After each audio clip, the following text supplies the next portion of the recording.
Namaskar, myself Dr. Deepti Bisht, Professor, Department of Kaya Chikitsa, Faculty of Ayurveda, Jyoti Vidyapeeth, Women's University, Jaipur.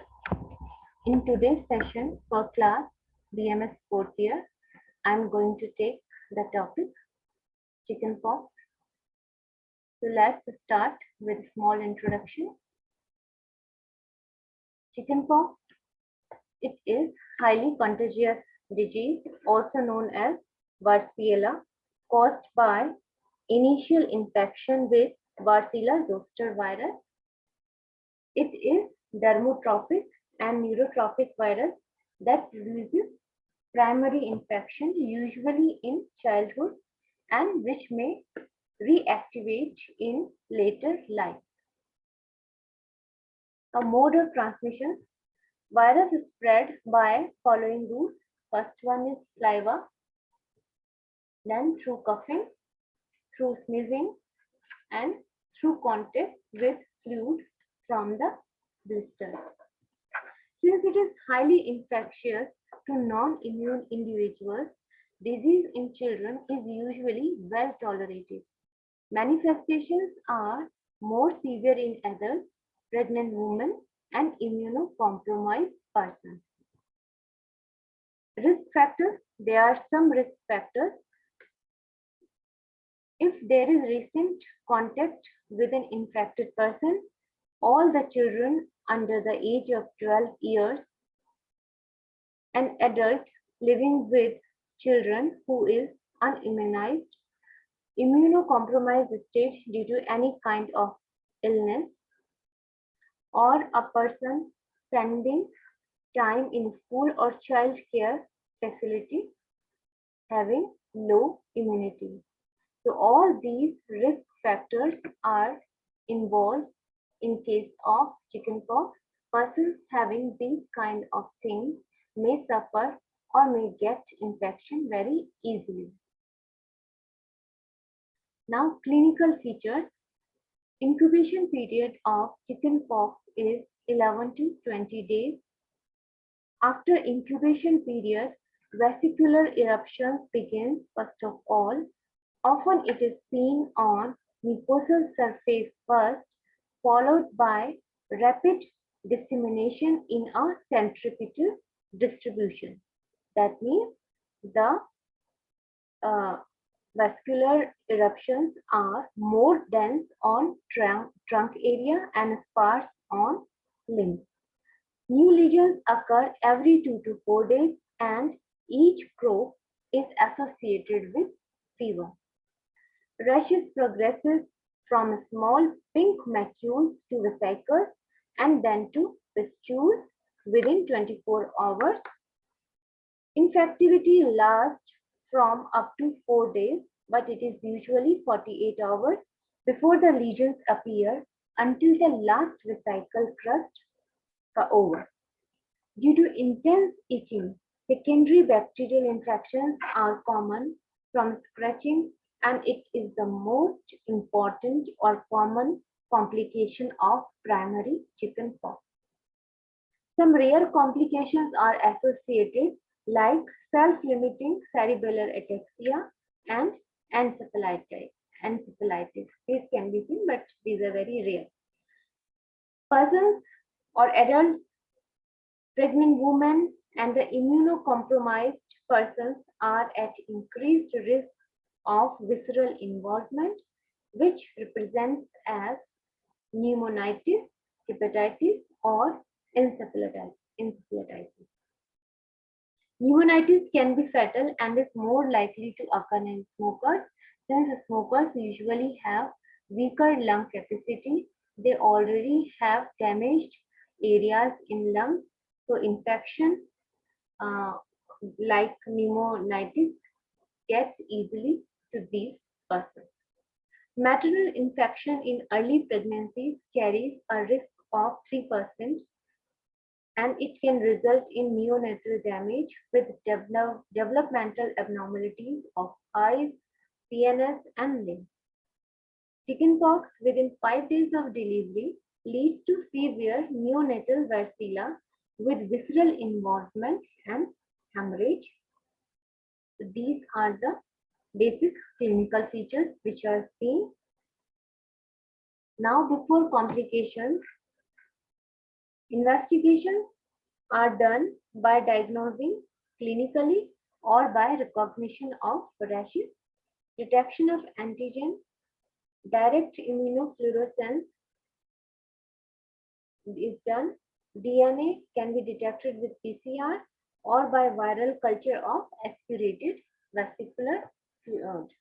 If serology is needed, then it is used to identify seronegative individuals at risk of infection. So these are the investigations which are usually done. Complications, as I have told earlier, common complications which are seen are secondary bacterial infection due to stretching. Rare complications include cerebellar ataxia or encephalitis. High-risk patients may represent visceral involvement like pneumonitis, hepatitis, or encephalitis. And maternal infection in early pregnancy pose a risk to neonatal developmental damage. Investigations, viral culture, IgM serologic testing are other methods of investigating the disease. Now management. Management is done through use of antihistaminics and calamine lotion to relieve itching, use of antipyretics to relieve inflammatory processes or fever. Use of antiviral drugs can be done through oral route, through IV or local as ointment applications, but antiviral drugs are effective only if they are used at the earliest stage. If they are used after 4 to 5 days of infection, then no results usually seen. And most important, this disease is usually self-limiting. So role of antiviral drugs is seen positive in if used in early conditions. Commonly used antiviral drugs are acyclovir, Zovirax, famiciclovir, Famvir, foscarnet, or foscovir. So, antivirals should be used if commenced within 48 hours of rash appearance. But all of the above precautions, it is widely used around the world for uncomplicated chickenpox in adults. Treatment is required in individuals with complications and those who are immunocompromised, including the pregnant woman. Human V2 immunoglobulin, V2IG, and it should be given within 7 days of exposure, but it may attenuate disease even if given up to 10 days afterwards. So this is a new investigation. A live attenuated V2V vaccine is available now and in routine use in USA and other countries. Children receive dose first after the age of year 1, and seronegative adults usually require 2 doses. So this vaccination is also going in use in USA now. In India, usually vaccination is done in children. First dose is given at 12 to 15 months of age, and then second dose in the form of booster dose is given at 4 to 6 years of age. Adults and children who are 13 years old, in them, 2 doses of the varicella vaccine is given at least 4 weeks apart.